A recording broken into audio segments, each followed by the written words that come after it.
Hi, everyone. This is acyuta-bhava from Nightlight Astrology, and today we are going to take a look at the Sun and Rising sign horoscopes for the month of September. This is 2021, of course, and I'm going to be breaking down two transits in particular for each of the 12 signs this month. If you guys watch my channel, you know that typically what I do is I look at all of the transits in a monthly overview. As the month goes on, we break each of those transits down individually, kind of meditate on what the planets might be offering us. And then I usually do a sun and rising sign horoscope video where I take maybe a few of the major transits of the month and break them down for each 12 signs. In my experience over years of doing this, there's usually, you know, there's so many transits every month that I think the most helpful horoscopes for me personally are the ones that go right for the jugular. Like, what are the big transits? What should we watch out for?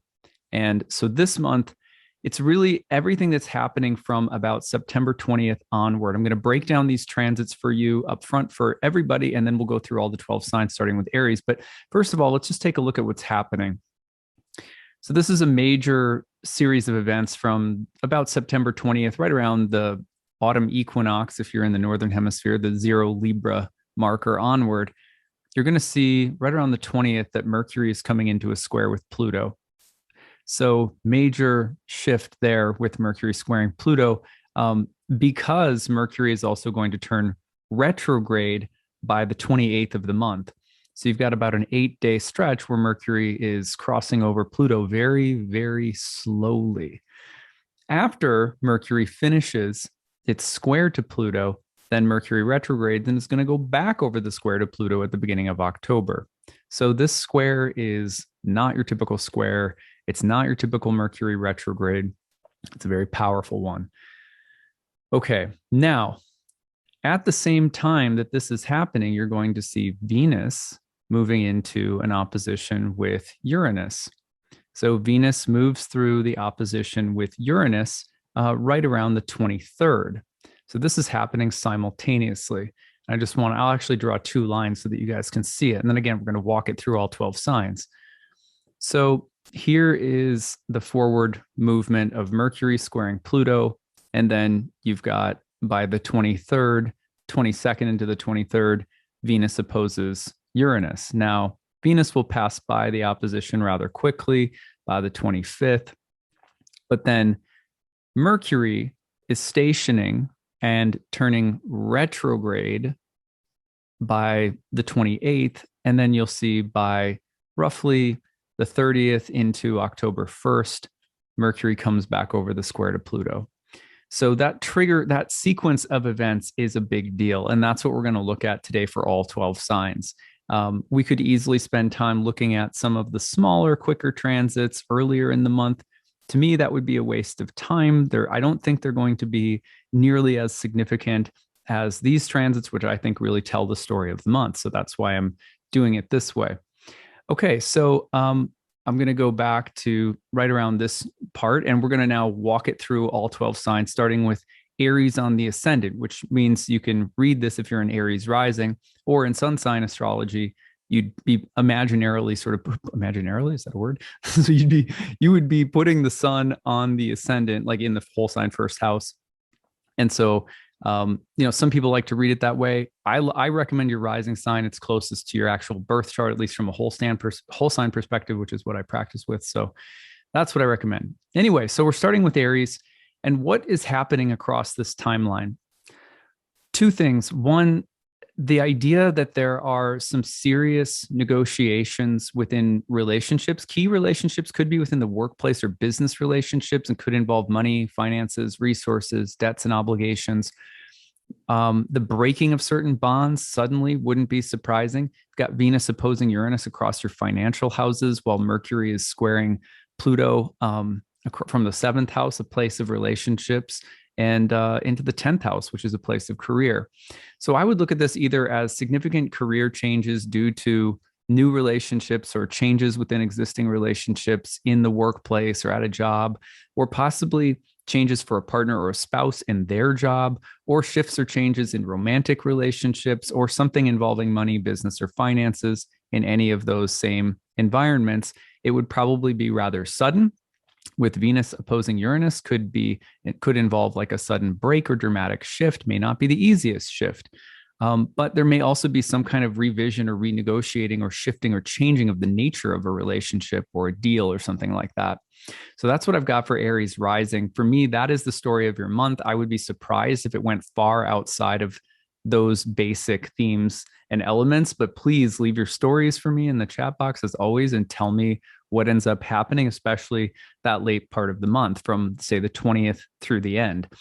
All right, let's move forward and let's do this for Taurus rising. So for Taurus rising, you actually have some similar themes within relationships because you have Venus opposing Uranus.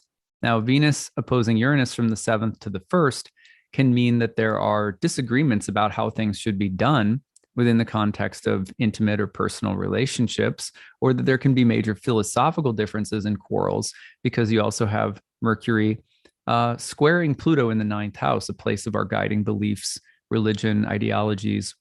So whether it's sort of, I could see this as a month where if you're Taurus rising, you want to be careful about getting entangled with other people and their political or religious views, especially if they're very different from your own, and being careful about burning bridges or getting into conflicts that probably would not be, neither party is willing to budge. You could also see there being a need for some change or awakening within a marriage or a close relationship, but maybe there's also some sense of having a very different opinion or idea about how something should be done, or some disagreement about something happening in the world, like on the news. So but I would be very careful this month about like, what hill do you want to die on? It's a phrase that I've used before. What hill do you want to die on philosophically? And what hill do you want to die on when it comes to, what kinds of conflicts are worth it? What value conflicts are worth taking a stand and what aren't? Uranus in your first house might have you feeling like you need to be yourself at all costs and you're looking for freedom at all costs and you don't really care what other people think or feel. On the other hand, you may need to weigh out your options and use some diplomacy or tact. So these are the kinds, but I think it'll be a little bit more philosophical, ideological for the Tauruses this month, trying to keep the peace while maintaining independence and doing things your own way.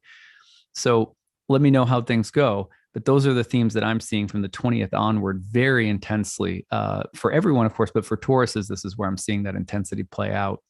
All right, let's go forward to Gemini rising. If we put Gemini on the ascendant, then we are tracking the Venus-Uranus dynamic across the 12th and 6th houses, and then Mercury across the 5th and the 8th. Now, this is really interesting because your ascendant ruler is Mercury as a Gemini. And one of the things that I love about the 5th house, I've heard it described by Indian astrologers this way, and it's always stuck with me. Think about the 5th house as the place where you derive joy from doing your dharma, which means kind of like acting the role that you're meant to play, the best, let's just call it the best self, the best character, the best skills and traits that you have. And when you do that and there's like a joy derived from it, you're kind of in your creative essence as a being, that you derive happiness from it. And there's also a lot of things associated with the 5th house that have to do with happiness overall in life. What makes you happy overall? So I think there's questions about what is the healthy version of happiness, creatively, personally, recreationally, and maybe even sexually or romantically. The reason for that is that Mercury is hitting, kind of a square to Pluto in the 8th, which is deep, heavy, transformative energy. So this is like a deeper subterranean level of the question of, am I living my most creative life? Do I have joy or happiness and pleasure in my life? Venus opposite Uranus across the 6th and the 12th, meanwhile, can be a little bit rebellious or reckless when it comes to like love, sex, relationships. It can be a sign, for example, of intoxication or addiction. It could also be a sign of like quarrel or sudden conflict or challenges in relationships that come up. And so questions about joy, pleasure, creativity, and are you in your healthy sweet spot in life? And what kinds of relationships are compatible with that sweet spot and which aren't? Those are some of the things that I see as most important. This could also involve topics like children, or something about siblings, or relationships with people from childhood. There's like a childlike quality oftentimes when you see the fifth house Mercury. So at any rate, those are some of the things that I'm seeing for Gemini risings. And my best advice would be to look very deeply at what brings true happiness and joy in your life, and what kinds of things do you need to let go of if they're not bringing you a real level of satisfaction and happiness.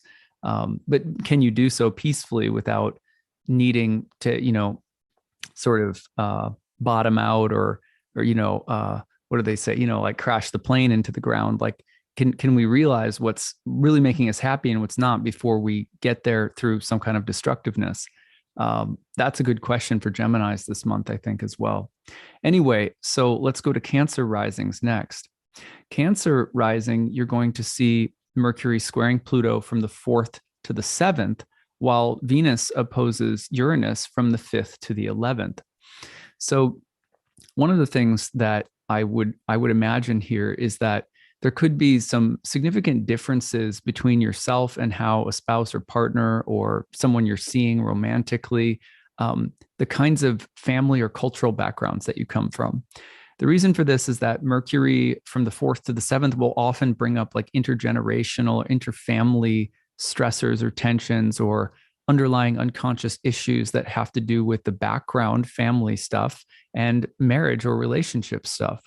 What kinds of people are coming into your life and helping you see certain things about the way that you are, the place that you came from in the world, and also how are you maybe helping a partner see something about themselves that they otherwise couldn't see without your, being the mirror that you are. Another thing to consider is how social differences play into things right now. Venus opposite Uranus across the 11th and 5th will have, especially with Venus is a little debilitated in Scorpio, there may be questions about, where do I fit in? Is how can I be myself and do my most original, do the things that are most original or unique to me, while also not being too, like what do I want to say? Like kind of like, Uranus in the 11th can be the temptation to, rebel socially, and Venus debilitated in the 5th. It can be a little bit like, I'm angry, and so I'm going to try to stand out and be unique or original in ways that are just meant to catch people's attention or to provoke people, or to, project sort of my resentment or anger at other people.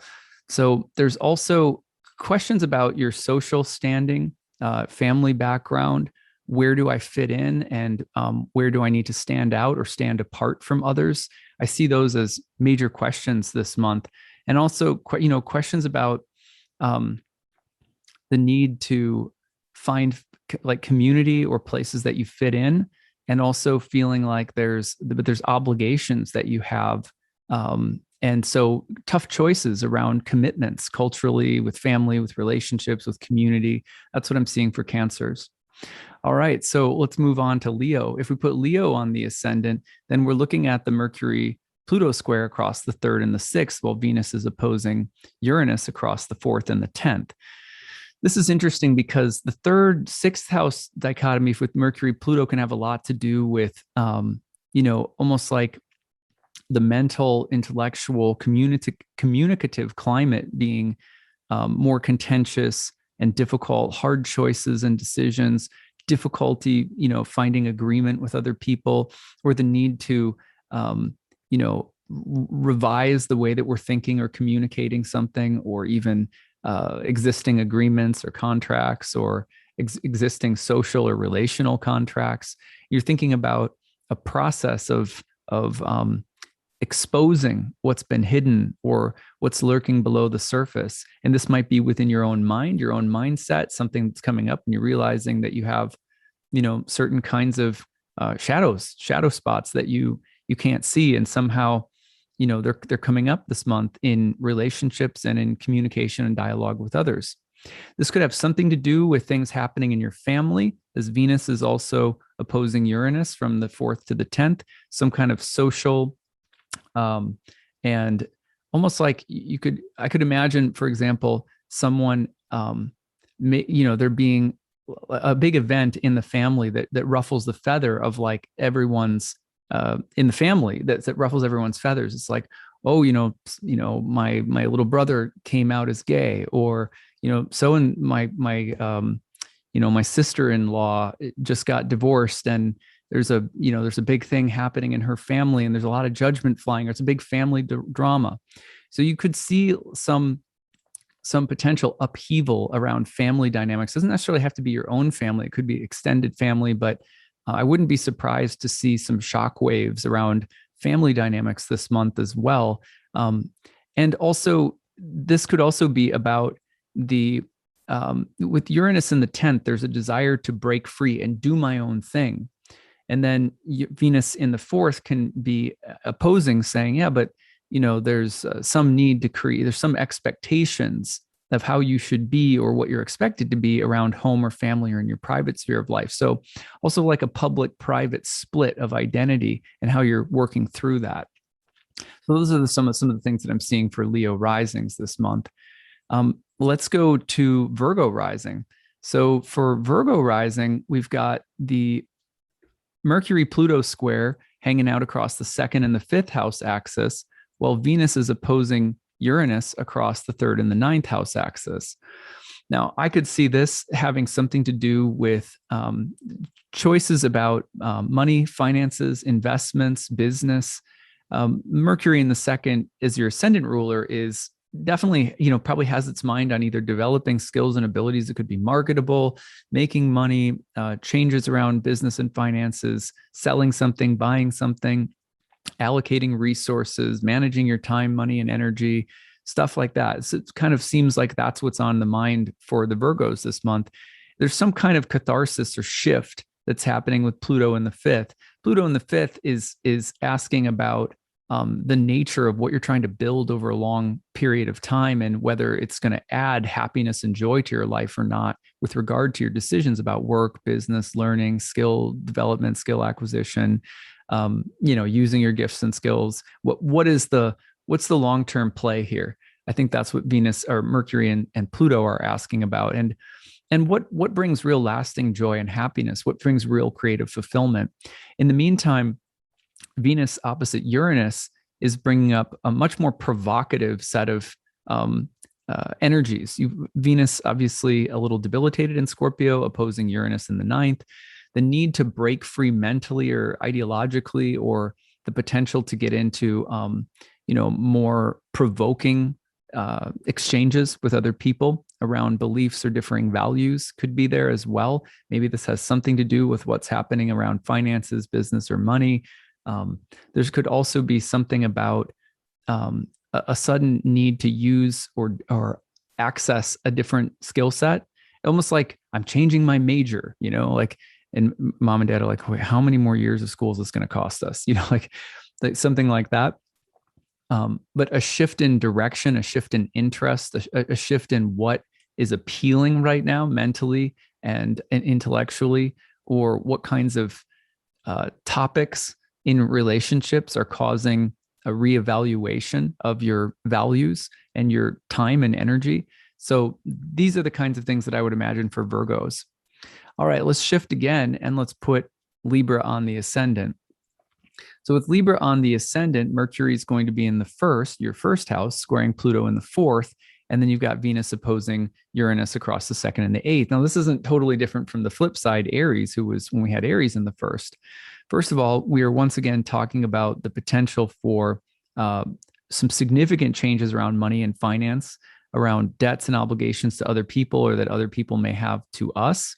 And the reason for that is that that's often what the 2nd, 8th house axis will involve. Venus opposing Uranus in the 8th could speak to, here are what my needs are, versus someone or something that I've been dependent upon pulling back and saying, I can't help you anymore. Or, for example, unemployment runs out or something like that. Or it could be a way of ridding yourself of an unhealthy dependency, or perhaps shifting from one type of relationship that provides something that's helpful to a different kind of relationship that provides something that's equally helpful but different, coming from a different person or place. Now, Mercury in the first, squaring Pluto in the fourth, essentially has to do with questions about identity right now. Anything to do with resources or values or changes in relationships around money and so forth could come back to questions that you're asking right now about your identity, your health, your sense of who you are as a person. It could be quite existential this month for Libras. And Mercury's square to Pluto in the fourth could mean that there's some way in which you're trying to individuate away from certain kinds of family karmas. For example, well, I always tend to use my resources to help my sister, or I always tend to use my resources to help my mom who's living on her own, or and now I'm realizing there's too much of a demand on my time. I can give some, but not as much as I have been. Or so some kind of question about what am I doing? Who am I? Where am I at? Kind of a moment of personal inventory, maybe somehow related to family karma, ancestral karma, and then some overlapping question about resources and allocation of time and money and energy, and things like that. These are the themes that come to mind for me for my Libras out there. All right, let's shift it again, and we're going to put Scorpio on the ascendant. Now, with Scorpio on the ascendant, it's a bit like Taurus again, where we're going to see the Venus-Uranus dynamic coming across the first and seventh houses, while the Mercury-Pluto dynamic will come across the 12th and the 3rd. For Scorpio risings, it would not be surprising to me if themes of independence versus dependence emotionally were at the center of your month. Well, at the last, particularly from the 20th onward, this really, to me, is the firework display of the month. And I would say that, with Venus a little bit debilitated in the first, questions about who have I attracted into my life? Are they healthy for me or not? Are they meeting me at the level that I need them to meet me at in terms of what they can give versus what I can give, or whatever the case might be? Or am I overwhelming someone and they need to break free because I'm needing too much? I'm asking for too much. It's unrealistic. But these kinds of shifts and changes around the give and take in a relationship, I think, will be really important. Now, in the meantime, I would be very careful that you're not playing head games or getting into gossip or looking at someone's phone, or because Mercury in the 12th square to Pluto in the 3rd can bring up all kinds of shadowy qualities around the mind and the way the mind is interacting within relationships right now. And probably not in a healthy way. Mercury in the 12th is often kind of meddlesome, can be very gossipy, can be very sort of cloak and dagger. Square Pluto in the 3rd, this kind of stuff could get you into trouble right now. It's also possible that you would find out something about a loved one or a relationship, though I don't recommend spying on people with this transit, but you could find something out about someone that was sort of shocking, or, revealed something that a shadow from the past, or some kind of hidden or secret sin, and that could cause disruption in a relationship. Now, that's the heavier side. I don't want to paranoid people, but I would say in general, just be careful that you're not letting your mind go into unhealthy spaces, because the changes that need to happen in relationships, try to address them in a straightforward way, in a peaceful way, in a mature way, and then let the chips fall where they may. Not as good to get into sort of psychodramas this month with Mercury in your 12th house. And I don't say that to be stereotyping about Scorpios. Literally, it's just, because Scorpios you already have a lot of depth and intensity around you in terms of what you prefer, as opposed to people being fake, for example. So the main thing is, don't let that Mercury in the 12th with Venus opposite Uranus, don't let it derail you into an unhealthy mental or emotional space around the end of the month. Okay, so we're going to put Sagittarius on the ascendant. With Sagittarius rising, we have the Venus-Uranus dynamic across the 12th and the 6th, while Mercury is squaring Pluto from the 11th to the 2nd. So if you're a Sag rising, to me, this is something that has probably to do with groups of people, allies, colleagues, friends, and maybe the need to shift your priorities. Mercury in the 11th, remember, is in Venus's sign. Venus is disposing of Mercury, therefore, in the 12th, debilitated opposite Uranus. I would guess that any kind of unhealthy group, community, friendship, or social network, even work environment where there's some kind of unhealthy relationships or communication dynamics will be exposed, and possibly you'll have to deal with them this month. I could also see having to make a choice about some kind of group or organization, and whether or not you want to continue giving your time or energy or attention or care to them. This could also have some financial implications with Pluto in your second house. Maybe this is tied into career or money or business somehow. Again, with Venus debilitated in the 12th, I would be careful of, anything that's like not just kind of a direct, open, clear line of communication in relationships. Anything that's hidden or covert or manipulative that could involve, eventually people could feel very betrayed by or hurt by. So be careful of those energies around you this month. But otherwise, I think the main thing here is to look very carefully at what kinds of groups or people or communities are those that are worth continuing to foster relationships with and pour yourself into, which ones are going to give back and help you develop something or help you meet goals, and which are not. And maybe there's some changes that need to be made. So that's my little overview for Sag rising. Let's go on to Capricorn. So if you're a Capricorn, the square is happening between Mercury and Pluto across the 10th and the 4th, while Venus opposes Uranus from the 11th to the 5th. So with Mercury preparing to station in retrograde in your 10th and square Pluto in your 1st, I wouldn't be surprised, if something about your title or your position in a work environment changed dramatically in the next couple of weeks. The reason for that is that Mercury retrogrades in the 10th house often bring revisions of how things are being done, what kind of position or title you hold, if you're up for like a review or a promotion. So in any of those could potentially be very good. At the same time, the square to Pluto in the first house suggests that whatever the change is, it's going to relate back to the need to evolve personally. So personal evolution and some kind of change, revision, reworking of things in the workplace, your professional direction shifting. Now, at the same time that happens, Venus in the 11th is opposing Uranus in the 5th, suggesting that there's some kind of shakeup around friends, groups, colleagues. Your social life is going through a bit of a shift of some kind. I would be careful about things that appear and offer you, like if someone says, hey, I've got another job in this place and you'll make 4 times as much money and it'll be the best thing you've ever done, and you barely know them, or there's something flashy that appears, in other words, that could, represent some kind of shift in your career, some new person or group or whatever. It's like, hey, that's really attractive. Is it going to last? Is it going to be lasting? Well, Venus opposite Uranus, flash in the pan, brilliant, fun, electric, can initiate some changes, but isn't usually very long lasting.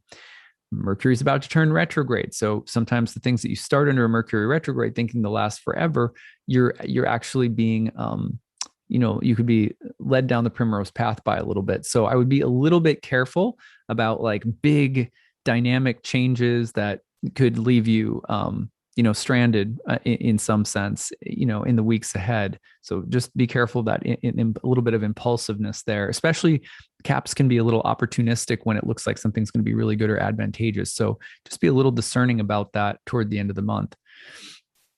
Let's go to Aquarius rising. So Aquarius rising, we're going to have Mercury squaring Pluto from the 9th to the 12th house, while Venus opposes Uranus from the 10th to the 4th.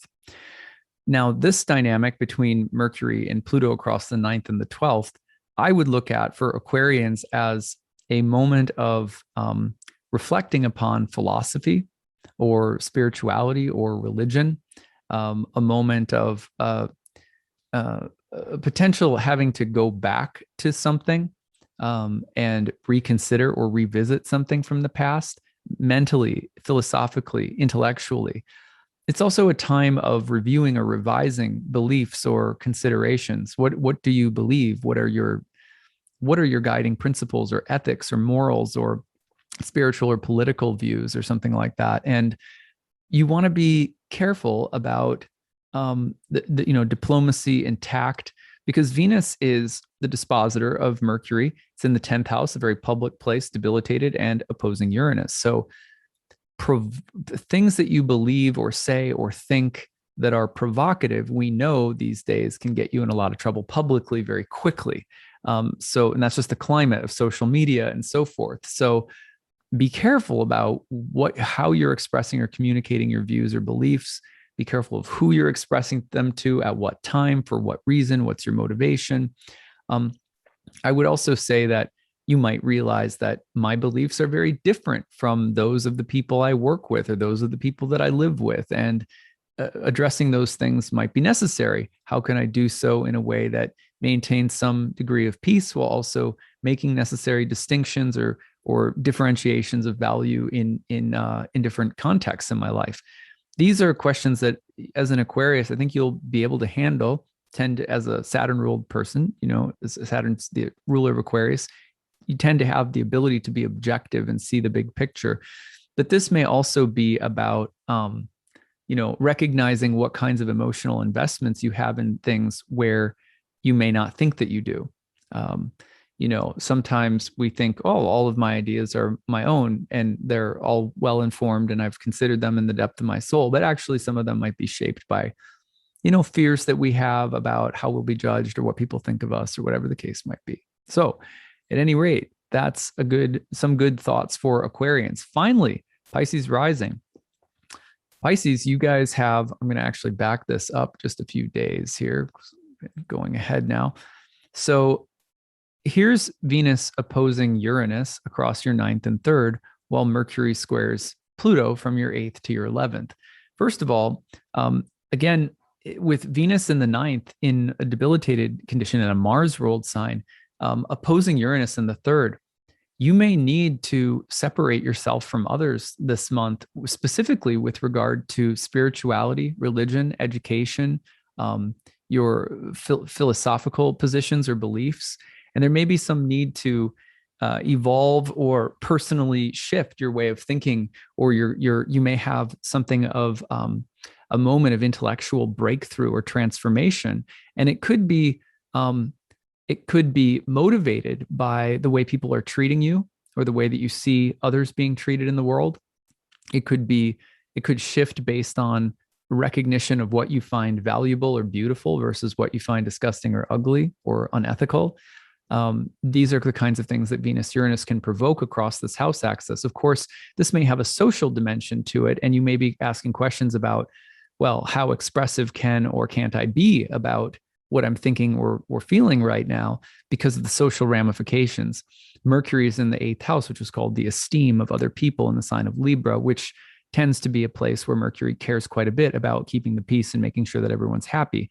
Meanwhile, Pluto in the 11th house is asking questions about what's socially advantageous. What kinds of groups or communities are you trying to impress or get the help or support of, and which ones are you, perhaps there's also a need to shift your allegiance or change the nature of certain kinds of social communities that you're a part of. And so a shift of values socially, intellectually, philosophically, spiritually, and also questions about what you should or shouldn't compromise. It's difficult. For example, you might be a business owner, or you might be someone who needs to maintain certain kinds of relationships with people who you, on some level, consider very different from yourself, even adversarial on some level. This could be a transit that's about, keep your friends close and your enemies closer, for example. It could also be a transit that has something to do with the need to break or shift away from relationships that have been overly opportunistic, where you've been used or you feel like you're taking advantage of a situation and it's just it's not feeling right any longer. I would look at all of these things again as very active dynamics from about September 20th onward. So I hope that you guys have a wonderful month of September. I hope that the overview of these last 10 days are especially helpful. It's not that I don't see any value in the transits earlier in the month. It's that they're quicker. They're not as long lasting. this is the story of September as far as I can tell. But if you want to see all of the transits of the month, check out my Astrology of September overview video, and then we'll be breaking down all of the transits of the month as the month unfolds, as we always do. Sharing stories as we go. If you ever have a story you want to share, put hashtag grabbed, tell the story. Make sure you mention the aspect or whatever your sign is if you're dealing with the horoscopes or something like that. We will share those occasionally in episodes where we kind of recap the stories that are being shared in the YouTube comments section.